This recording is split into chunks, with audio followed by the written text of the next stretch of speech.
المزيد وفرقان الحميد. بسم الله الرحمن الرحيم. ألا إن أولياء الله لا خوف عليهم ولا هم يحزنون. صدق الله العظيم وصدق الله ورسوله والنبي الكريم.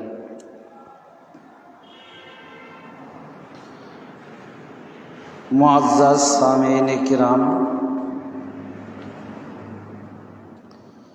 আজকে পবিত্র শাওয়াল মাসের তৃতীয় জুম্মা উপলক্ষে আলোচনা ক্রমে আমি আমার আকা মাওলা বর্তমান জামানার ইমাম, বর্তমান জামানার গাজী-নিশীন রাসূল পাক সাল্লাল্লাহু আলাইহি ওয়াসাল্লাম পাকের পবিত্র আওলাদ পাক জামানার গাউস গাজী-নিশীন হযরত সৈয়দ শাহ ইয়াসুফ আলী আল কাদেরী আলাউদ্দিন পাক সাল্লাল্লাহু আলাইহি ওয়াসাল্লাম এবং তার পূর্বপুরুষ আহলে বাইত কিবলা ও কাবা তাদের প্রত্যেকেরই কদম জগলে জানাই ভক্তিপূর্ণ কদম বসি তাজিমি সিজদা। এছাড়াও আজকের এই জুম্মার নামাজ উপলক্ষে সাকিয়াখোলা আঞ্জুমানে কাদিয়া শাখা কমিটির সভাপতি, সেক্রেটারি সহ সকল সদস্যবৃন্দ,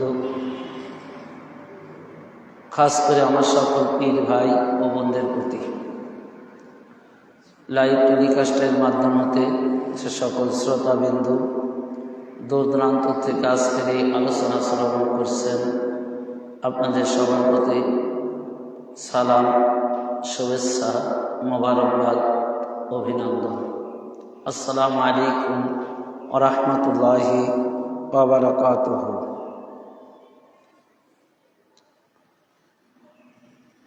আমি কোরআন পাক থেকে যে আয়াত পাক আপনাদের মাঝে তেলাওয়াত করেছি অলিগণের মর্যাদা সম্পর্কে, তো আজকে এই তৃতীয় জুম্মাতে আমার আকা মাওলা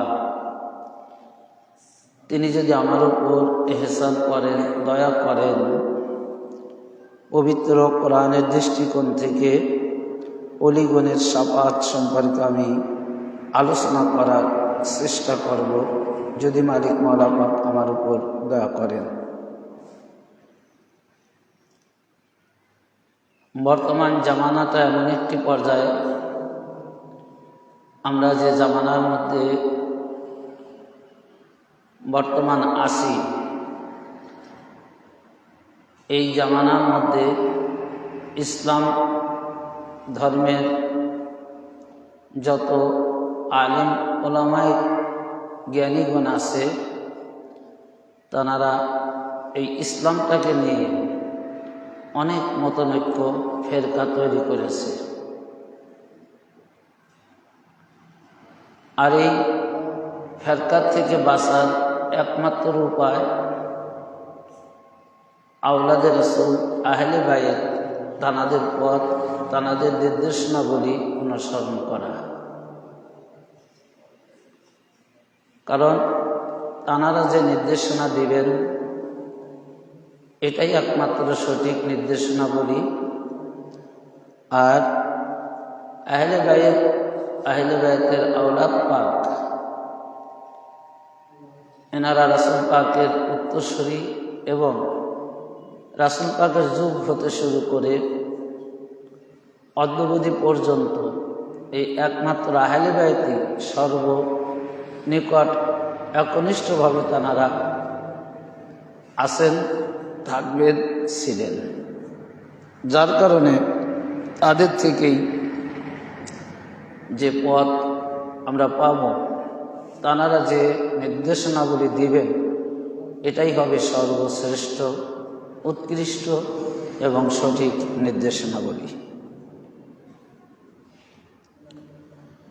কোরআন পাকের মধ্যে আল্লাহ তাআলা বলছেন, লা ইয়ামলিকুনা শাফাআতা ইল্লা মান ইত্তাখাযা ইনদার রাহমানি আহদান। যে এখানে বলা হচ্ছে আয়াতের অর্থ যে দয়াময়ের কাছে প্রতিশ্রুতি গ্রহণ করেছেন, সে ব্যতীত অন্য কারো সুপারিশ করার ক্ষমতা থাকবে না। অর্থাৎ আল্লাহ রাব্বুল আলামিন তিনি হচ্ছেন দয়াময়। লা ইয়ামকুনা শাফাআতান, যে কেউ শাফাত করতে পারবে না ইল্লা মান ইত্তাখাযা ইনদার রাহমানি আহাদান। আহাদান মানে ওয়াদা, গ্রহণ। মান ইত্তাখাযা মানে গ্রহণ করেছে, প্রতিশ্রুতি। ইন্দা রহমান, প্রভুর তরফ থেকে যারা ওয়াদা গ্রহণ করেছেন তারা ব্যতীত কেউ সুপারিশ করতে পারিবে না। তাহলে এখানে এই আয়াতবার দ্বারা স্পষ্ট প্রমাণিত, যারা আল্লাহর কাছে প্রতিশ্রুতিবদ্ধ তথা আল্লাহর সাথে যার সম্পর্ক ভালো, তারাই কিয়ামতের দিন শাফাত করতে পারিবে। যারা আল্লাহর বান্দার থেকে আল্লাহর বন্ধু হতে পেরেছে, তারাই আল্লাহর দরবারে সুপারিশ করতে পারবে।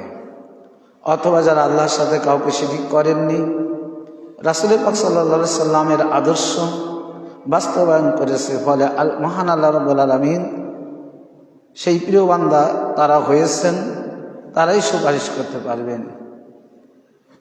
আর এই ব্যাখ্যা নেওয়া হয়েছে তাফসীরে রুহুল বায়ান ৩য় খণ্ড ২৫৬ পৃষ্ঠা, তাফসীরে নিশাপুরী ৩য় খণ্ড ৩৩৪ পৃষ্ঠা। এই দুইটা কিতাব থেকে এখানে এসেছে যে সুপারিশ কারা করতে পারবেন। এটা আমরা যদি দুনিয়ার জিন্দেগি থেকেও যদি একটু খেয়াল করি, আমরা যখন আমাদের সমাজে অহরহ ঘটনা ঘটছে, বিচার সালিশ হচ্ছে, তো দেখা যায় যে কোনো মানুষ যখন অন্যায় করে, অপরাধ করে, তো গ্রামে যিনি মরল থাকে, যিনি বিচারক থাকে, তার সঙ্গে যার সম্পর্ক ভালো থাকে, ওই মরলের সাথে যার সম্পর্ক ভালো থাকে, তখন ওই ব্যক্তি, ওই অপরাধকারী যার বিরুদ্ধে বিচার হচ্ছে, সে কিন্তু তার প্রিয় ব্যক্তি অর্থাৎ ওই মরলের আপন ব্যক্তির কাছে শরণাপন্ন হয়। কারণ সে তো মরলের কাছে যেতে পারে না, সে এতটাই যে তার ওই ক্ষমতাটুকু হয় না যে সে মাতবারের কাছে বা ওই মরলের কাছে গিয়ে নিজের সম্পর্কে সুপারিশ করবে বা ক্ষমা চাইবে বা এই, কিন্তু কার মাধ্যমে? তার সাথে যার সম্পর্ক ভালো থাকে তার নিকটে সে শরণাপন্ন হয়, তার মাধ্যম দিয়ে সে তার দরখাস্ত তার কাছে প্রেরণ করে থাকে যেন তার প্রতি সদয় হন, তাকে এবারের মতন যেন মাফ করে দেওয়া হয়। এরকমভাবে সে সুপারিশকারীর মাধ্যম দিয়ে সুপারিশ করে। তো ভাই, একটা মরল, সেও মানুষ, আপনিও মানুষ, আমিও মানুষ। তা আমি যদি সেই মরলের কাছে আমার ক্ষমার কথা যদি আমি বলতে না সাহস পাই, যদি আমার পক্ষ থেকে সুপারিশ ধরতে হয়, তাহলে মহান আল্লাহ রাব্বুল আলামিনের নিকট আমরা কেমন করে ডাইরেক্ট কোনো কিছু চাইতে পারি? এছাড়াও আল্লাহ রাব্বুল আলামিন সৃষ্টির শুরু থেকে তিনি ডাইরেক্ট কোনো কাজ নিজে করেন নাই, এবং তিনি যা কিছু করেছেন, যা কিছু করাচ্ছেন, সমস্ত কিছু ওসিলার মাধ্যম দিয়ে তিনি করাচ্ছেন। এটা সত্য। আজকে আপনি জান্নাতে যাবেন কি জাহান্নামে যাবেন, এটা আপনার আমলের দ্বারা, আপনার কর্মের দ্বারা এটা বাস্তবায়ন হবে। আপনি ভালো কাজ করলে আপনি আল্লাহর নৈকট্য লাভ করবেন, খারাপ কাজ করলে আপনি আল্লাহর নৈকট্য লাভ করতে পারবেন না। তো আল্লাহ তো গাফুর গাফফার রহমান রাহিম, দয়ালু। তো তিনি ইচ্ছা করলে তো কোনো বান্দাকে দ্বারাই খারাপ কাজ করাতে না পারতেন, সকল বান্দাকেই তো তিনি ভালো কাজ করাইতে পারতেন। এখানেও যদি আমরা একটু বুঝি তাহলে এখানে বোঝা যায় যে আল্লাহর ইবাদত করা আল্লাহ তাআলা খুশি হন, এটা পছন্দনীয় আল্লাহ নৈকট্য লাভের জন্য। আর ইবাদতের মধ্যে যতগুলো মানে আল্লাহর পছন্দনীয় ইবাদত আছে তার মধ্যে ওসিলা সংগ্রহ করে, ওসিলা গ্রহণ করে যে ইবাদত করা হয়, এটাই হচ্ছে আল্লাহর সবচেয়ে প্রিয় ইবাদত আল্লাহর জন্য। বান্দা যখন ওসিলা নিয়ে ইবাদত করে তখনই বান্দার ওই ইবাদতকে আল্লাহ তাআলা সবচাইতে প্রাধান্যতা এবং আল্লাহ সবচেয়ে খুশি হন। হয়তো এর আমি একটি আয়াত পাকে বললাম, দেখেন অসংখ্য আয়াত পাক রয়েছে শাফাত সম্পর্কে। ওয়ালা ইয়ামলিকুল্লাযীনা ইয়াদউনা মিন দুনিহি শাফাআতা ইল্লা মান শাহিদা বিল হাক্কি ওয়া হুম ইয়ালামুন। এখানে আবার আল্লাহ তাআলা তিনি কিভাবে দেখেন বলছেন, এই আয়াত পাকখানা সূরা যখরুফ আয়াত নং 86। এখানে আল্লাহ বলছে যে আল্লাহর পরিবর্তে তারা যাদেরকে ডাকে সুপারিশের ক্ষমতা তাদের নেই, তবে যারা উপলব্ধি করেন ও সত্য সাক্ষ্য দেয় তারা ব্যতীত। এই আয়াত পাকের মধ্যে কয়েকটা বিষয় আলোচনা আল্লাহ তাআলা করেছেন। একটা হলো আল্লাহর পরিবর্তে যাদেরকে ডাকে, তার কারণ কি, যে সময় এই কোরআন পাক নাজিল হয় রাসূল পাক সাল্লাল্লাহু আলাইহি সাল্লামের উপর, তখন অধিকাংশ মানুষ দেব দেবী মূর্তি পূজা বিভিন্ন শিরিক কাজে লিপ্ত ছিল। তারা আল্লাহকে চিনত না, জানতো না, বুঝতো না। তো তারা আল্লাহকে বাদ দিয়ে ওই দেব দেবীর পূজা অর্চনা করত। তার মানে তাদেরকে ভয় দেখাচ্ছে আল্লাহ এখানে, যে তোমরা যে আল্লাহ ছাড়া এই যে দেবদেবীর কাছে সুপারিশের জন্য ইবাদত করতেছ, এইটা তোমাদের জন্য ভুল। কারণ ওদের কোনো ক্ষমতা নেই, ওদের কোনো পাওয়ার নেই যে ওরা আমার কাছে তোমাদের জন্য কোনো সুপারিশ করবে। এবং তবে যারা সত্য উপলব্ধি করেন, মানে আল্লাহ যা আছেন, আল্লাহ এক ওয়াহদানিয়া, তানার শক্তি সমগ্র পৃথিবীর মধ্যে, কায়নাতের মধ্যে একমাত্র আল্লাহর শক্তি বিরাজমান, তারা এইটা উপলব্ধি করেন এবং সাক্ষ্য দেন কি, যে আশহাদু আল্লা ইলাহা ইল্লাল্লাহ, যে আল্লাহ ছাড়া কোনো উপাস্য নাই, আল্লাহ ছাড়া কোনো মাবুদ নাই, আল্লাহ ছাড়া কোনো ইলাহ নেই।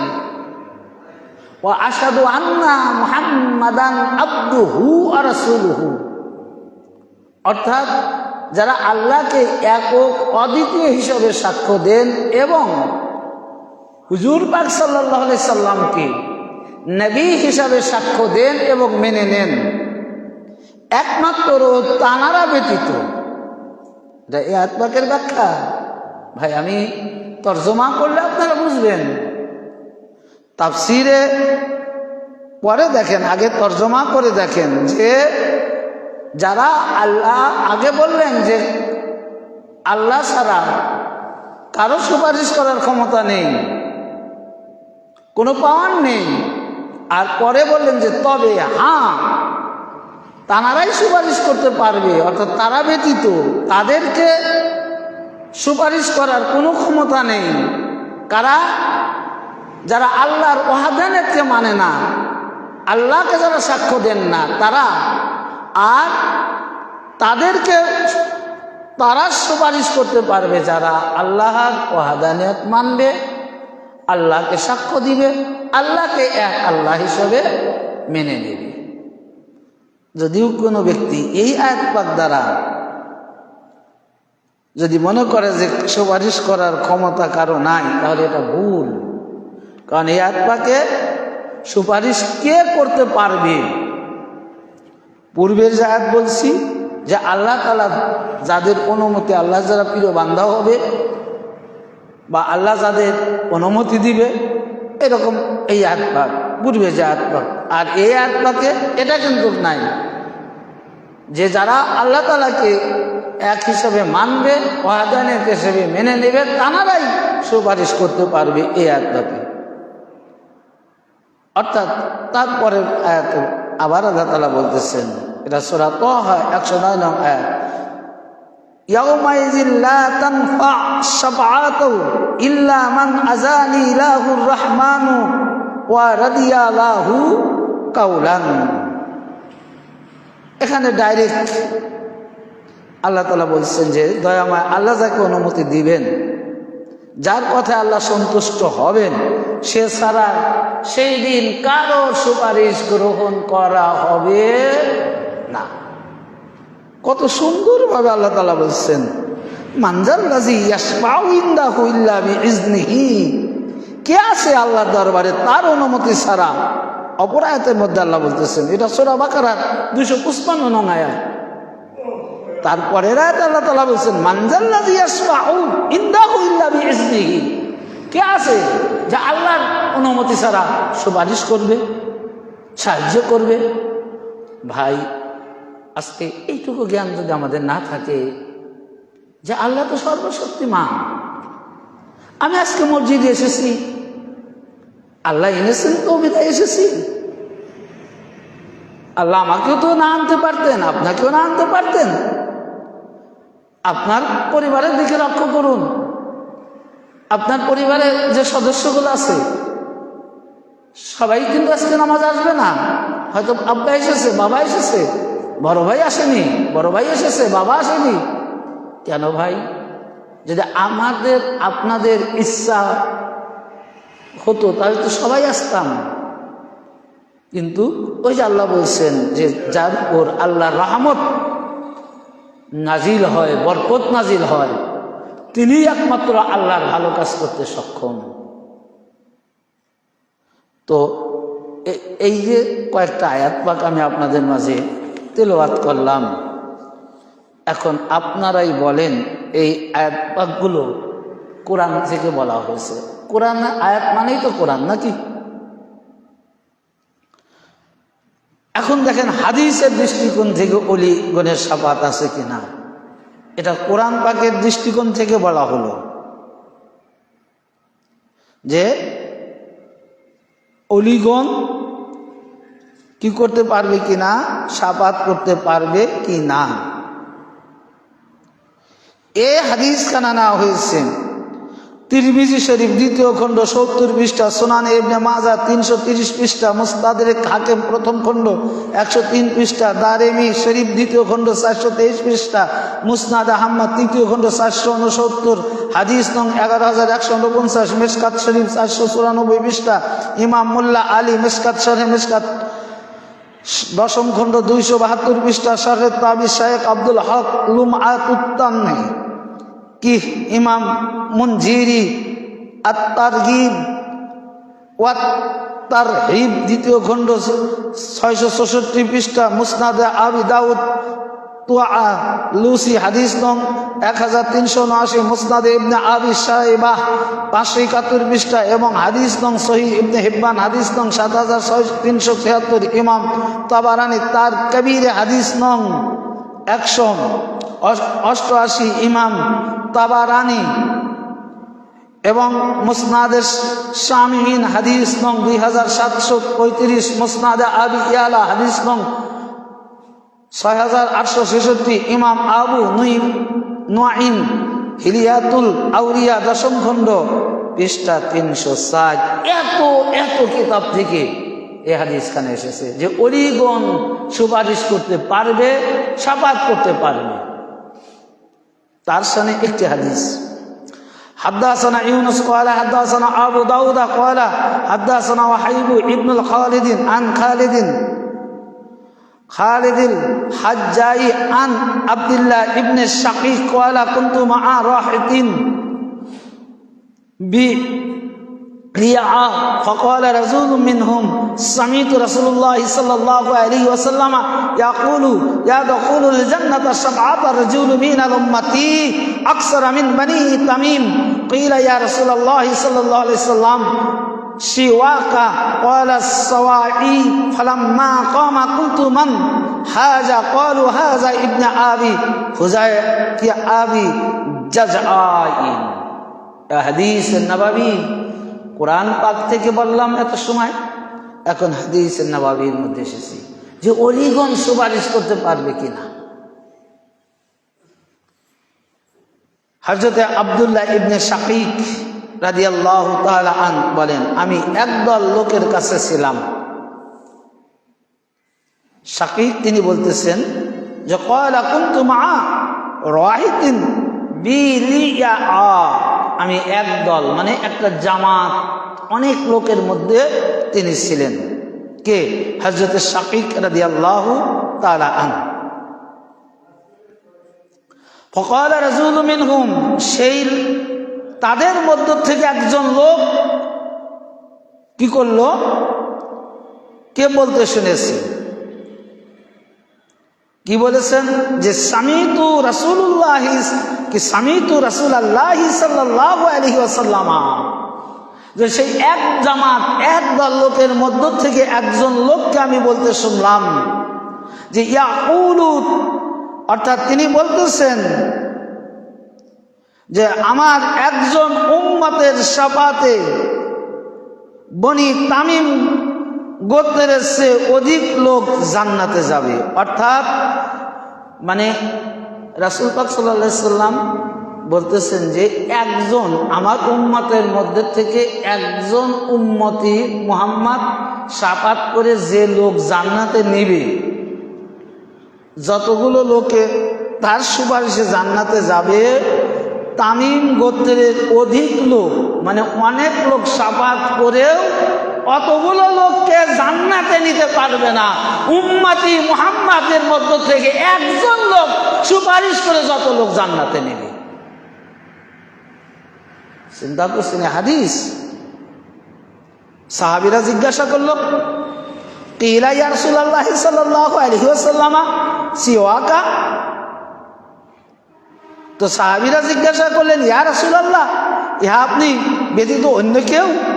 তো সাহাবীরা মনে করছিলেন যে রাসূল পাক সাল্লাল্লাহু আলাইহি ওয়াসাল্লাম নিজেই মনে হয় সুপারিশ করার কথা বলছেন, যে কারণ তামিম গোত্রের অনেক লোক সুপারিশ করে যতগুলো লোককে জান্নাতে নিতে না পারবে, একজন উম্মতি মুহাম্মদ অর্থাৎ রাসূল পাকের একজন উম্মত অনেক শাফাত করতে পারবে।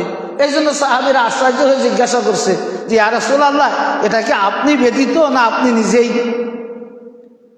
ক্বালা রাসূলুল্লাহ, রাসূল পাক সাল্লাল্লাহু আলাইহি ওয়াসাল্লাম বলেন, নাম, হ্যাঁ আমি ব্যতীত। যখন তিনি দাঁড়ালেন তখন আমি বললাম সেই লোকটি কে?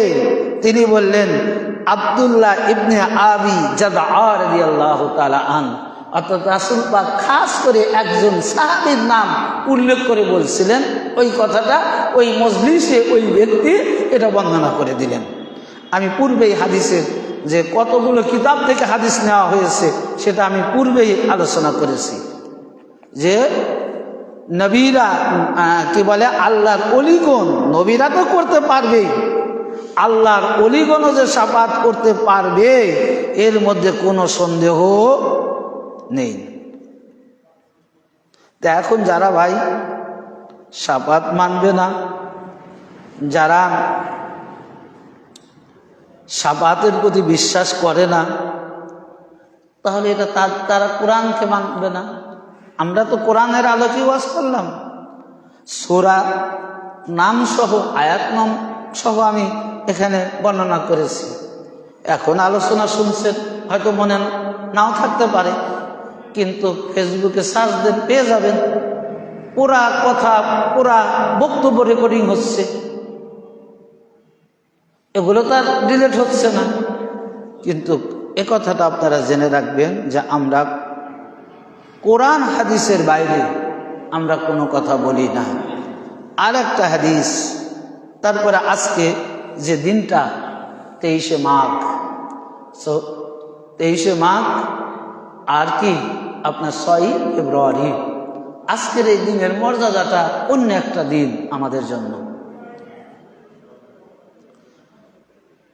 আমি এই জন্য অলিদের চ্যাপ্টারে আলোচনা করেছি, ইচ্ছা করছে আজকে যে আমরা আজকে পীর মুর্শিদ পাকের উরুস পাকে অনেকেই যাবো কি না যাব, আমাদের এখানেও হবে। তো এই যে উরুস সম্পর্কে কত বিভ্রান্তিকর কথা, আমাদের এত জঘন্য কথা বলে যে কথাগুলো নিজেদের মুখ দিয়ে উচ্চারণ করতেও নিজেদের কাছে অপরাধী মনে হয়, যেটা ভাষা প্রকাশ করার যোগ্য না ওলিদের সাথে। অথচ আল্লাহ তাআলা কোরআন পাকে তাদের সাথে কি বললেন, হাদিসের নবাবিতে কি আসলেন।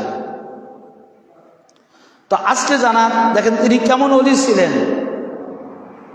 আজকে আমরা জানার উরুস পাকে যাব। তার একটা ছোট্ট একটা কারামাত পাক আমি বলবো, বললে আপনারা বুঝতে পারবেন যে তিনি কেমন ওলি ছিলেন। আর আল্লাহর ওলিরা তো আল্লাহর সাথে একাকার, বিলীন, আল্লাহ থেকে আসে, এটা সত্য, এর মধ্যে কোনো সন্দেহ নেই। আপনি বাড়ির থেকে চলে আসছেন নামাজের জন্য, এখন আপনার বাড়িতে আপনার পরিবারের যারা আছে তারা কি করছে না করছে এটাকে আপনি বুঝতে পারছেন এখান থেকে? আপনি কাউকে বাজারে পাঠালেন, এখন ওই ব্যক্তি বাজারে গিয়ে কি ক্রয় করলো কি না কিনলো, কয় টাকা চুরি করলো কয় টাকা খরচ করলো, এটাকে আমরা বুঝতে পারবো?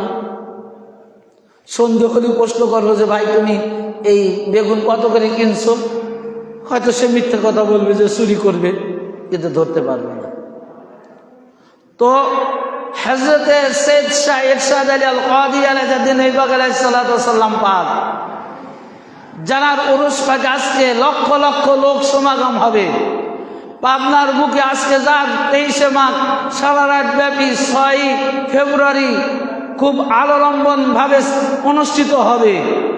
তিনি কিরকম মাদারজাত অলি, তিনি অলি হয়ে এই দুনিয়ার জিন্দেগিতে এসেছিলেন, তিনি মুহররম মাসে জন্মগ্রহণ করেছিলেন এবং তিনি কত তীক্ষ্ণ গায়েবের অধিকারী ছিলেন যে তানার অনাগসরে যদি কোনো ব্যক্তি একটা কর্ম করেছে সেটা দেনান্দান তিনি তাৎক্ষণিক সেই ভুল সেই কর্মটাকে পীর মুর্শিদ পাক ধরিয়ে দিয়েছেন, এর মধ্যে কোনো সন্দেহ নেই।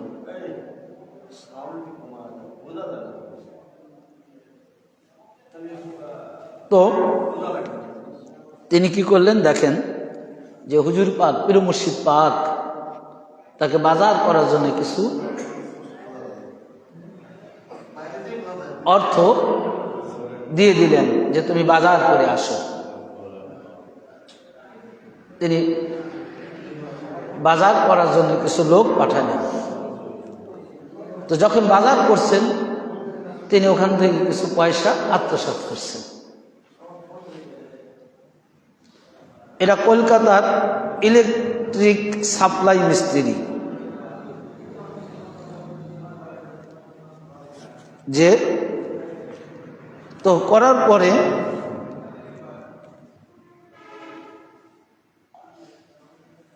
তো তারপরে তিনি কি করেছেন, কিছুদিন পরে তো হুজুর পাক তাকে ডাকলেন, বারবার জিজ্ঞাসা করলেন যে হিসাব মিলাও।